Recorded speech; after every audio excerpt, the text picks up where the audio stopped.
Hello people of YouTube, this is going to be my first video on my new channel where I plan on reviewing movies for you. And I plan on doing something a little different than most reviewers on here do, which is to say that I'm not just going to give a basic non-spoiler review and then my score at the end. I might start off with something like that in these videos, but then I'm going to work my way up to spoilers and a more in-depth analysis on these movies. So this is the first one. I hope you enjoy it, and here we go. So the first movie I'm going to be reviewing for you today is The Lost City of Z, which came out this year. I think this movie is a masterpiece that not enough people are talking about. I think it's one of the best movies I've seen in my life. Definitely the best movie I've seen in the past 5 to 10 years or so, since something like There Will Be Blood or The Master by Paul Thomas Anderson came out. But this is definitely its own thing. It has this incredible film grainy kind of look, like old film from the 70s. Like something like Francis Ford Coppola would have made, like The Godfather, or something Michael Cimino made, like The Deer Hunter or Heaven's Gate. It looks pretty much exactly like that, especially for a new movie, which is extremely refreshing for me. A lot of my favorite movies come from the 70s, that old classic New Hollywood or whatever they called it. So yeah, this movie is pretty much perfect to me. The acting was all top-notch. Charlie Hunnam was great in it, even though I've never seen anything from him before. You know, I never watched Sons of Anarchy or anything like that, even though I hear it's good. He carries the movie perfectly. He's the perfect protagonist in this, and Robert Pattinson is right there behind him as a perfect supporting character. So now we're going to get into the spoiler territories. So if you haven't seen this movie, you might want to wait till you see it. So here we go. I've taken notes. So this movie is about the legendary British explorer Percy Fawcett and his obsession over the years with returning to the Amazon to find this lost city that he believes is the missing link between his civilization and the native Amazonian civilization. So this movie starts off with Percy and his fellow British soldiers playing some sort of fox hunt game on horseback, except it's more of a deer hunt game because they're hunting a deer. And what's great about this scene is it has a lot of foreshadowing to later events in the movie, such as after Percy kills the deer, he gives this toast where he says, "To death, the best source of life," or something like that. And then also when they bring the deer back to camp, he picks up his firstborn son and says something like, "Someday you and I will go hunting together," which again is foreshadowing to the end of the movie in some ways. The scene following that is a scene between Percy and his wife, and this kind of establishes their relationship, how they view each other as equals, and you know, their hopes and dreams of what they hope to eventually accomplish in their life. It also shows that Percy is not content with where he is in his life right now, and he'd like to get some sort of promotion within the army to basically, you know, move on up to the east side where they finally got a piece of the pie. Eventually, Percy is given a promotion of sorts when he's called to the Royal Geographical Society to meet up with the actor who plays Darth Sidious in the Star Wars movies. His name is escaping me right now, which is unfortunate. But yeah, it's amazing. He's in this movie. And so he calls Percy to the Royal Geographical Society to do some mapping and create a border between Bolivia and Brazil, because they're having some sort of conflict at the time, and this is bad for the rubber barons of the area who export rubber and stuff like that to the rest of the world, or something like that. And next we see Percy starting his first expedition by being on this boat. And this is a very creepy scene because he's trying to sit and be by himself, read a book or whatever. And there's all these drunk, rowdy men in the background fighting each other and gambling. And there's this guy above him on the top bunk, and he reaches down to steal something out of Percy's bag, which Percy notices and then sticks a gun in his face, and then escapes from that situation and starts walking down all these dark corridors where he notices someone is following him, which is revealed to be Robert Pattinson's character, Henry Costin, who is the man who answered Percy's ad in the paper for someone to accompany him on his trip. And this scene is great, especially the transition between the boat and the train they get on, because he takes Henry Costin's flask and dumps it out in the sink, and he says something like, "We're explorers now, we need all our conviction," or something like that. And you see the trail of the alcohol going toward the sink, like the drain, and it cuts to the train at the same time. Like once the alcohol hits the sink, it becomes the train going horizontally. You just have to see it. It's just edited perfectly. It blew my mind when I saw it. It was great. And I love when they're on the train and Percy reads the note his wife just gave him about the Kipling quote or something like that. And there's this like yappy little dog who keeps bothering Henry Costin, and he eventually turns around to the owner of the dog and says something like, "Please, like, enough, I beg you." Then after that train scene, our heroes arrive in the jungle finally, where there's another amusing scene with Henry Costin, where they're getting bitten by bugs and it's extremely hot out, and he says something like, "I think we're a bit too English for this jungle." And then that's followed by a great scene which is kind of like an homage or something to Werner Herzog's movie Fitzcarraldo, with the opera in the middle of the jungle. I thought that was great. Maybe that's a real historical thing where, I'm sure it is, where they had operas in the middle of rainforest, but I don't know, I just thought, it could be that, or it could just be an obvious shout out to Fitzcarraldo.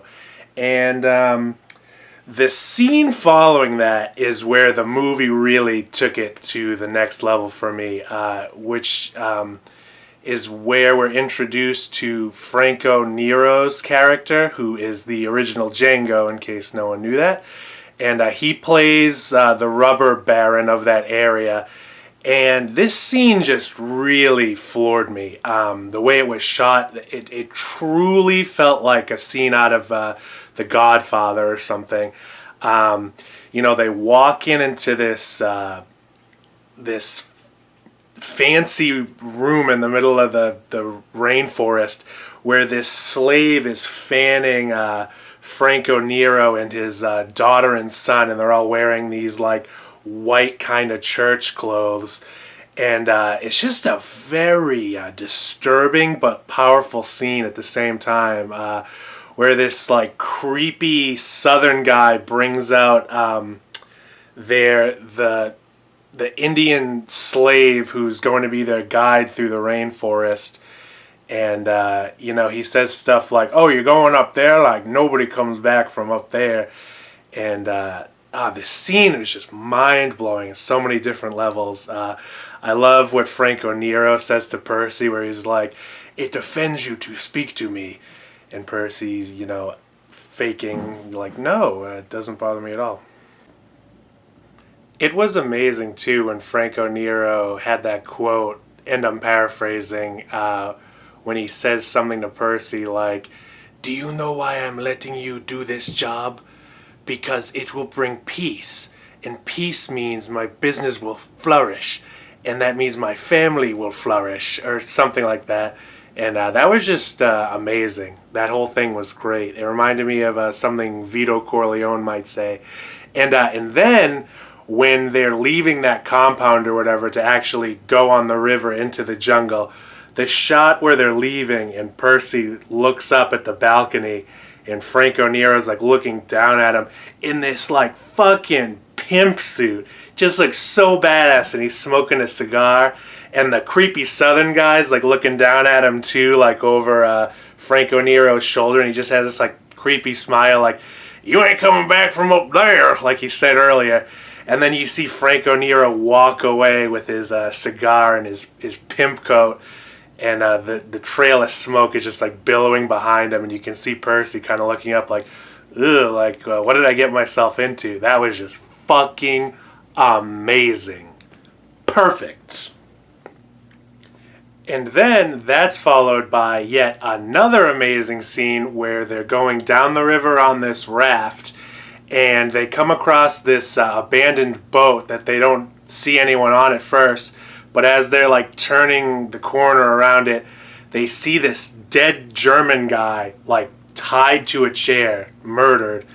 And all of a sudden these arrows start coming out of the woods, and one hits a guy and he falls into the water, and they go after him, but they can't get him out of this net, and these piranhas are just fucking eating him alive, and blood's going everywhere. You know, I can't believe this movie's rated PG-13, honestly. There's just so many violent, disturbing scenes in it, and that scene was amazing when they're trying to get him out of the net. It felt like an old movie, like adventure movie from like the 40s or something, like Treasure of the Sierra Madre, but updated. It was just incredible. Just this movie just continued to amaze me from the first time I saw it in the theater.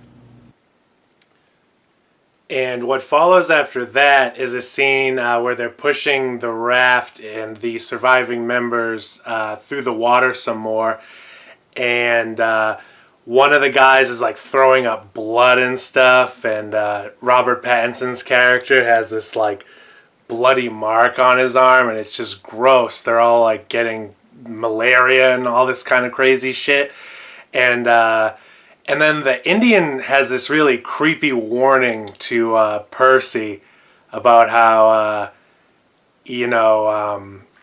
he's free in the jungle, but Percy will never be because he's like a white man or something like that. I don't remember exactly what it was, but it was really creepy. And that's when he first mentions to Percy that there's cities made of gold in the forest that the white man has never found and will never find because they're incapable of surviving in the jungle. And then that's followed by a scene at night where they're sitting by a fire, and Percy says to Henry Costin about the Indian, "The Indian's gone mad. Today he was talking to me about gold cities like a little child." So you see him doubting the existence of this lost city. And then he has a note from his family again that he says he can't bear to read, so he has Henry Costin read it to him. And that scene's amazing because he takes the note after and just throws it in the fire, doesn't want anything to do with it, and says like, "What a fool am I to come to this forest and leave my family behind." And then he says he sees his son in his dreams, and there's this awesome edit to this like flashback from earlier of his son playing in this field, and it was just amazing, like really good stuff. Charlie Hunnam's acting was great during that scene. He almost reminded me of like Daniel Day-Lewis in There Will Be Blood, which he kind of reminded me of throughout this whole movie. The character he plays in this definitely has a Daniel Plainview kind of vibe to him, except he's got a kinder heart. He's not like a cruel businessman. Yeah. Then they're back on the raft, back on the river. You see them all starving and emaciated. And this one guy starts freaking out how there's only one piece of food left. And another guy starts freaking out and goes to take the food and threatens everybody with a machete. And Henry Costin wakes up and shoots the guy in the ear and says something awesome like, "Next one's going up your ass." Then shortly after, the Indian gets them to the destination he promised to bring them to. He escapes shortly after, and everybody's like, "Oh no, like the Indian got away." And then you start to see Percy, gain some respect for the Indian and his culture. He says something like, "Well, he got us here, like that's good enough," basically. And then they're still all starving, and this is what I meant by the beginning, the deer hunt scene at the beginning. It kind of like foreshadows things later in the movie. You see them tracking down this panther, and it's like their last resort to get some food, or else they're going to starve to death. And it shows again how good of a marksman Percy is. He kills the panther, and they go to eat it. And as they're going to collect the panther's carcass or whatever, he notices pottery in the middle of the forest where there shouldn't be any, and he notices this this statue kind of face like embedded in one of the trees, and you see him start to realize like, oh shit, that Indian wasn't just blowing smoke out of his ass. There might really be a lost city of Z, or a Z, as the British people in this movie call it. Then Percy and Henry Costin and the gang go back home to England and meet one of the more interesting characters in this movie, Mr. Murray, who turns out to be a real asshole. And so they go to this dinner, and Percy's talking about, his findings on the journey, and this one guy, doesn't really believe him and says stuff like, a journey like this is hard on the mind. No one doubts that you believe what you saw, but it might not have really been there, is basically what he's saying. And Mr. Murray kind of like defends him because he thinks he's a bit of an explorer himself. And then that's followed by this like awesome like town hall kind of meeting where again Percy's presenting his findings to everybody. And what's so cool is in the trailer that looks just kind of like a standard scene where everybody's kind of like not believing what he's saying and ganging up on him.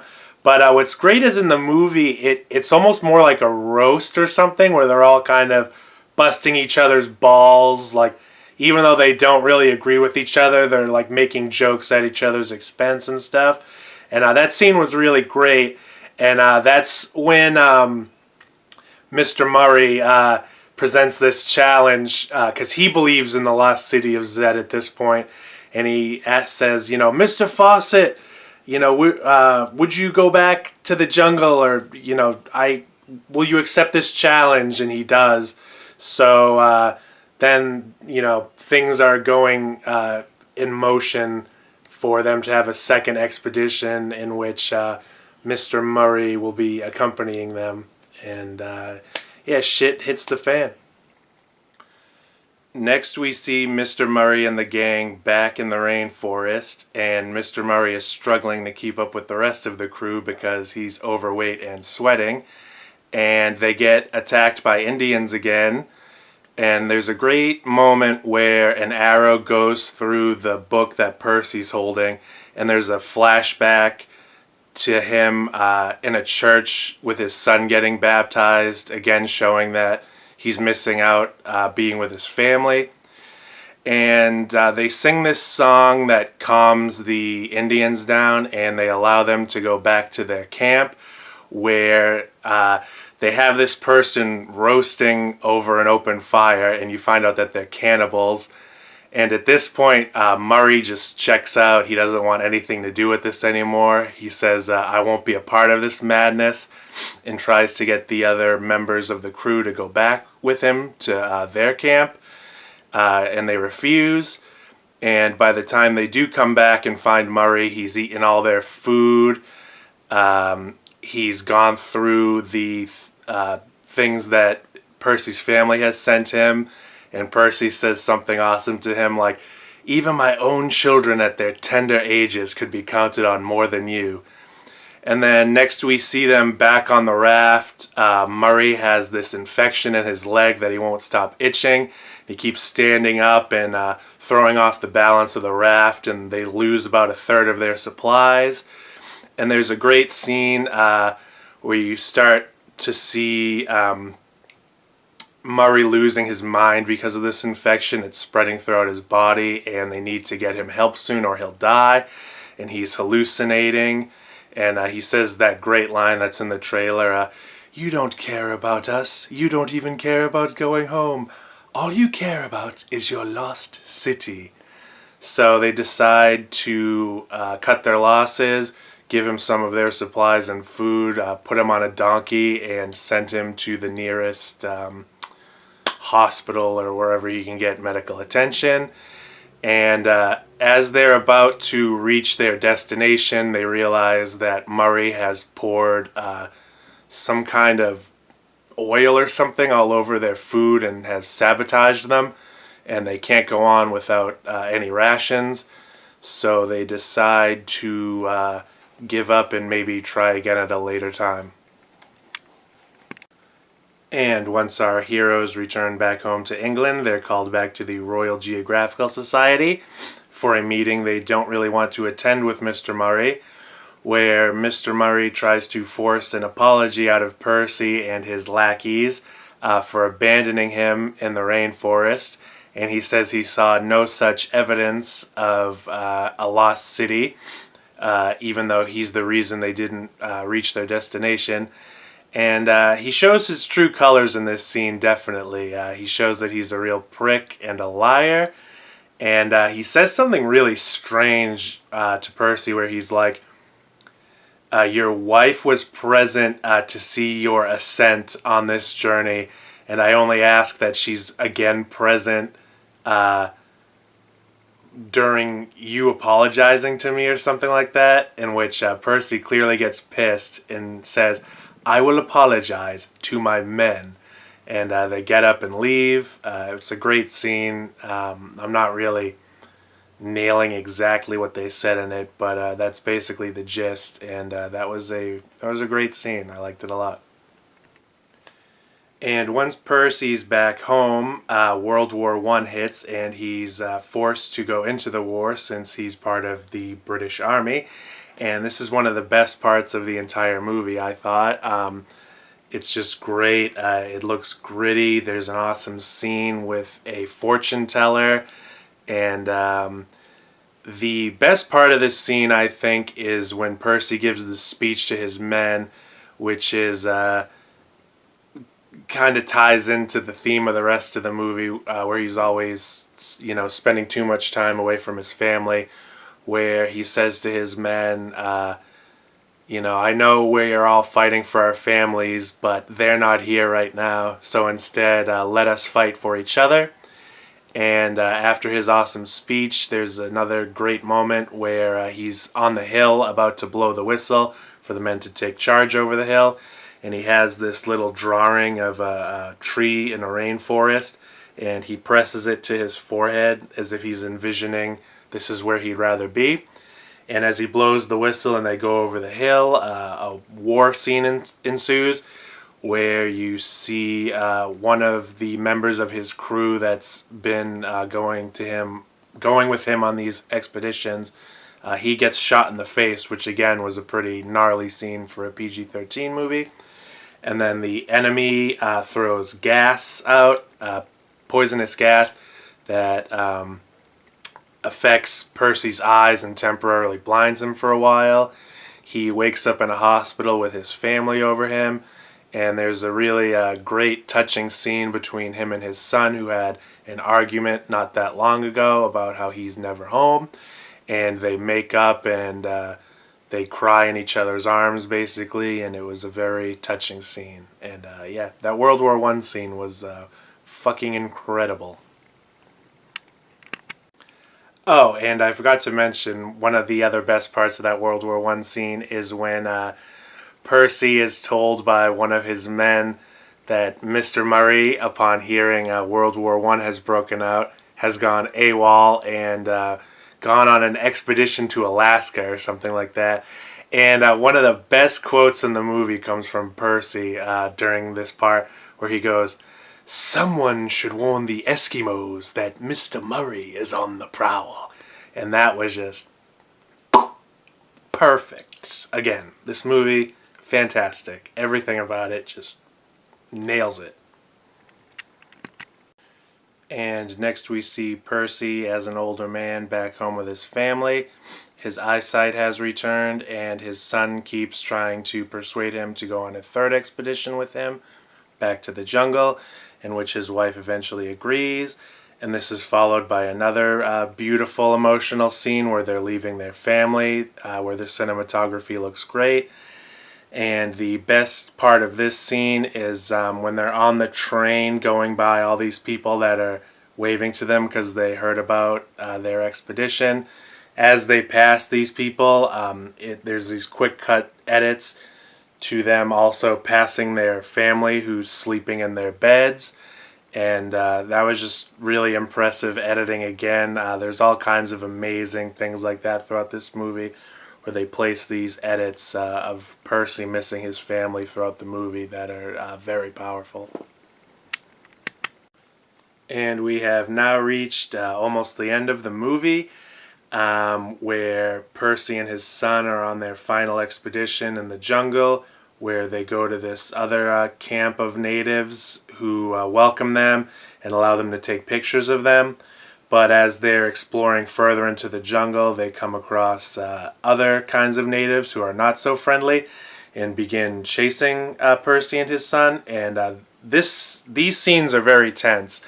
Especially when a hatchet goes flying through the woods and hits Percy's son in the head, but just kind of like bounces off him. It doesn't actually, pierce the skin or anything. It hits him at the right angle, but it still gives him a cut.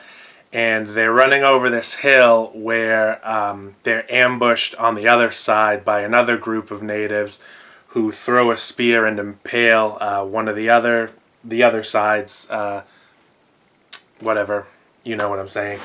And then this other group of Indians takes Percy and his son back to their camp, where there's this kind of chilling thing that one of them says, where they're like, we can't really let them go, but we'll find a spirit for their home or something like that.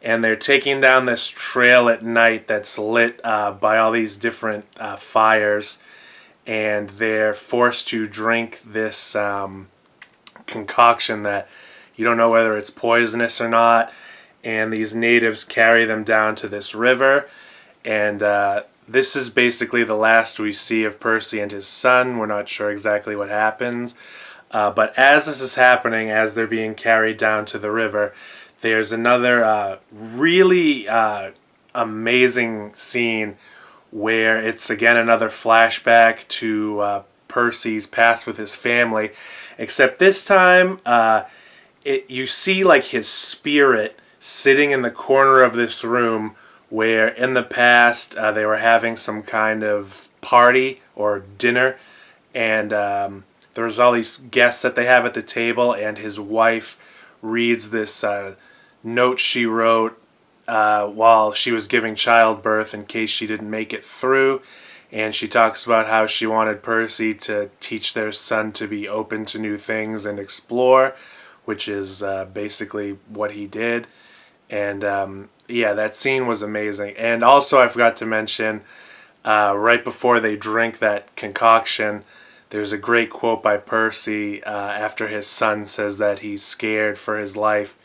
He says, I'm scared too, but you and I have gone on a journey together that most men wouldn't, and this has brought understanding to our hearts. And yeah, that was just perfect. I absolutely love this movie. Also in that last scene, I meant to say the Indian chief says we'll find a home for their spirit, not a spirit for their home. I fucked that up. I apologize. But I just didn't feel like re-recording that whole thing again. So yeah, he says we will find a home for their spirit. And the last thing I wanted to talk about in this movie is the final shot of Percy's wife leaving the Royal Geographical Society after getting a package in the mail of a compass that Percy promised the society's leader he would send to him if he reached his destination. This ending is kind of ambiguous. You're not sure if Percy and his son died on their journey. Most likely in real life, since this is based on a historical event, they were killed in the jungle, but this is more of a open to interpretation ending, I guess. It's like a fictional rendering of a historical event. And the last shot of the movie is the wife leaving the Royal Geographical Society, where the camera pans up to this mirror and you see outside the building there's a jungle, and I guess the metaphor is that now that her husband and son have gone missing, she is now entering her own sort of jungle, her own dangerous journey. And yeah, that's about all I have to say about this movie. I thought it was basically perfect. I think it's a masterpiece again. And, you know, not a lot of people have heard about or seen this movie, and I hope in years to come it'll be considered a classic. So yeah, that's about all I have to say. This was my first movie review. I hope you enjoyed it, and let me know what you think in the comments below.